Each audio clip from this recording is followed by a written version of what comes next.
এ বিষয়ে বিস্তারিত জানাতে দেশের বিভিন্ন স্থান থেকে যুক্ত হচ্ছেন সহকর্মীরা। আমরা শুরুতেই রাজধানীর খবর জানবো। শফিকুজ্জামান রুবেল আছেন কারওয়ান বাজারে। রুবেল, কোটা আন্দোলনে সাধারণ মানুষের ভোগান্তি কেমন?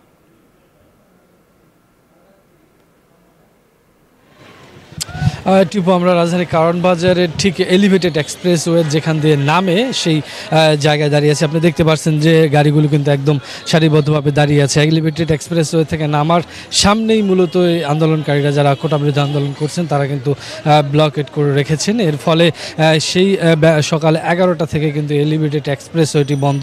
শুধু এখানেই না, আমরা দেখেছি যে কারওয়ান বাজারের পেছনের যে রাস্তাটা রয়েছে, কারওয়ান বাজার থেকে ফার্মগেটে যাওয়ার যে রাস্তাটা রয়েছে সেই রাস্তাটাও কিন্তু ব্লকেট করে রাখা হয়েছে।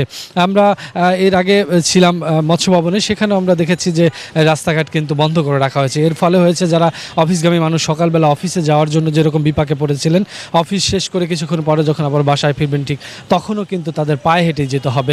বলা যায় যে আজকে সারাদিন যারা আসলে এই কর্মজীবী মানুষ রয়েছেন, যারা জরুরি প্রয়োজনে বেরিয়েছিলেন, তাদের কিন্তু খুব বেগ পেতে হয়েছে রাজধানীর বিভিন্ন জায়গায় চলাচল করার জন্য, এবং সেটা একদম চরম আকারই ধারণ করেছে। আমরা দেখেছি যে সকলে আসলে পায়ে হেঁটে যার যার কর্মস্থলে থেকে শুরু করে সব কাজকর্ম, দৈনন্দিন কাজ সেরে নিচ্ছেন। তো সব মিলে রাজধানীর বিভিন্ন যে সড়কগুলো রয়েছে, সড়কের মোড়গুলো রয়েছে, সব জায়গায় এখন পর্যন্ত কিন্তু কোটা বিরোধী আন্দোলনের শিক্ষার্থীরা তারা অবস্থান করছেন এবং সব যান চলাচল কিন্তু একদম বন্ধ হয়ে রয়েছে। বলা যায় যে পুরো রাজধানী কিন্তু এখন অচল অবস্থা। তো রাজধানী থেকে এই ছিল এই মুহূর্তে টিপু।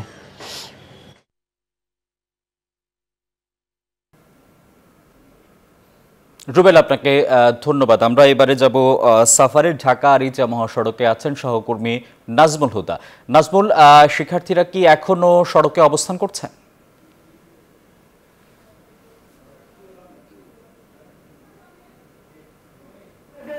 ধন্যবাদ আপনাকে। আপনি যেমনটি বলছেন, এই মুহূর্তে রয়েছি ঢাকা আরিচা মহাসড়কে এবং জাহাঙ্গীরনগরের বিশ্ববিদ্যালয়ের শিক্ষার্থীরা কিন্তু এখনও ঢাকা আরিচা মহাসড়ক বন্ধ করে রেখেছে। 6 ঘন্টা পার হয়ে গেল, এইভাবেই কিন্তু এখন দুর্ভোগ পোহাতে হচ্ছে। এবং যেহেতু জাহাঙ্গীরনগর বিশ্ববিদ্যালয়ের শিক্ষার্থীরা বলছে যে এই যে বিশ্ববিদ্যালয়ে আপনার শিক্ষার্থীরা দেখছেন যে তারা আদালতের আদেশের পর আন্দোলনকারীরা বলেছে তারা সরকারের কাছে সমাধান চায়, এবং সরকারের যে সমাধান আপনি দেখছেন যে এইভাবেই মাথায় ব্যাগ নিয়ে এবং সড়কে কিন্তু তারা ঘন্টার পর ঘন্টা তারা কিন্তু সেখানে অপেক্ষা করছে এবং প্রায় 8 ঘন্টা হয়ে গেছে। এরই মধ্যে কিন্তু আপনি দেখতে পাচ্ছেন আন্দোলনকারীরা কিন্তু যে আন্দোলন তারা কিন্তু আসলে স্লোগান দিচ্ছে এবং সরকারি চাকরির যে কোঠা বিষয়ে আপিল বিভাগের আদেশে প্রতিক্রিয়ায় শিক্ষার্থীরা বলেছেন আদালতের কাছে তাদের আজকের আন্দোলনের যে কোনো সম্পর্ক নেই। তারা বলেছে সরকারের কাছে কোঠা সমস্যা দূর এবং সমাধান চেয়েছেন এবং যৌক্তিক সমাধান না হওয়া পর্যন্ত তারা আসলে রাজপথ ছাড়বে না এবং সড়কে কিন্তু এভাবেই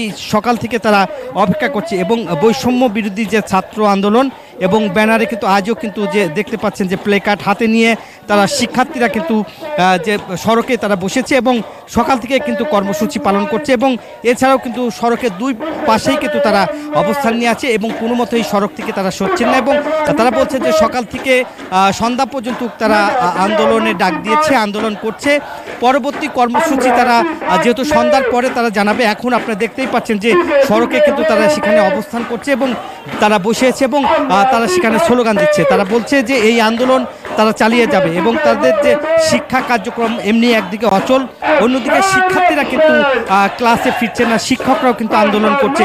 মানে সব মিলেই আসলে অচল অবস্থা বিরাজ করছে এবং যে কোঠা এবং মেধাবীদের আসলে চাকরি করতে পারছে না, সেই বিষয়গুলি নিয়ে আপনারা দেখছেন যে সেখানে নারী শিক্ষার্থীরা কিন্তু তারা অবস্থান করছেন এবং সেখানে আন্দোলনকারীরা কিন্তু তারা আসলে কোঠা নয়, তারা মেধার কিন্তু তারা আসলে চাকরি করতে চায় এবং এই কারণেই কিন্তু তারা এখানে বসেছে এবং শিক্ষার্থীরা তারা আসলে বলেছে যে এই যে তারা যে রায়টা দিয়েছে এবং 1 মাসের যে আদালতের স্থগিত করেছে সেই স্থগিতও তারা আসলে যেহেতু সরকারের বেঁধে দেওয়া সময় তারা চেয়েছেন, এরপরেও কিন্তু তারা আন্দোলন করছে এবং আন্দোলনকারী শিক্ষার্থীরা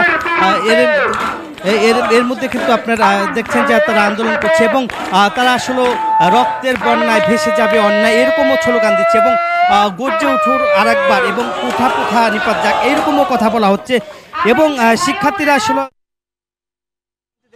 এখন সিলেটের অবস্থা দেখানোর চেষ্টা করছি। আমি এখন আছি শাহজালাল বিজ্ঞান ও প্রযুক্তি বিশ্ববিদ্যালয়ের সামনে।